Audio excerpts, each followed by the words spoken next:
Tiger versus Phil for $10 million. Will it happen? It was announced this week. As I look at the cover of the newspaper and where the pairing is on there and the excitement that's been going on around here, it gets me thinking, why don't we just bypass all the ancillary stuff of a tournament and just go head-to-head and just have a kind of a high-stakes winner-take-all match? Now, I don't know if he wants a piece of me, but Tiger, just going back to Phil, he was effectively saying, never mind Thursday and Friday. What he'd really like would be a high-stakes winner-take-all contest with you. How would you feel about that? I'm definitely not against that. I just think that I think it'd be something that would be really fun for us to do. We'll play for whatever makes him uncomfortable. And what would that be? We'll find out. Phil and I have a great banter.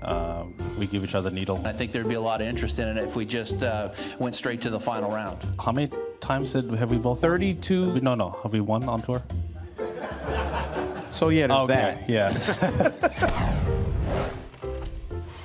Well, from that friendly jarring back and forth, and it was really, they were just having a good time with each other at the Players' Championship. From that, it was tentatively announced this week that they're planning a winner-take-all $10 million match, primetime TV.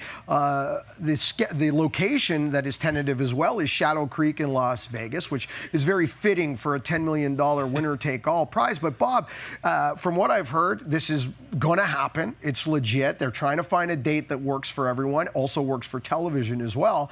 But I'm hearing a lot of commentary that this is 10 years too late. And we've tried things like this before, the battle at Bighorn, et cetera, et cetera. Do you like it? Do you think it's worth doing? And you think it's going to happen?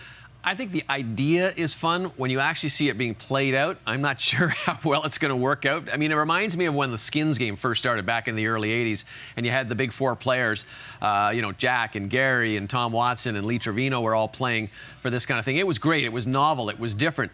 You know, these two guys, I don't know, they both got hundreds of millions of dollars in the bank, so I don't know how much nerves they're going to have standing over a putt for $10 million. It's not their money. If it was their money, that would be a different story. I was just going to say, this makes way more sense. Give them both $5 million of their own dough. Yeah. Put them in their accounts and then just start betting. Okay, 10 feet says you miss it, right? Yeah, exactly. 10 million says you miss the 10-footer, right? Sure. That makes way more sense. And if the match gets out of hand one way or the other, Yes. we don't know what the format is. You know, then all of a sudden television becomes, ugh. Yeah, guys are switching it's going to be interesting to watch how this plays out. I guess the other dynamic at play here is how different their relationship has changed over the years. You know, these were guys that did not get along that now all of a sudden have a great mutual respect for one another. And it's a bromance. It's a bromance almost. Teammates, Ryder Cup, et cetera, and very important to Team USA. So we'll watch that unfold.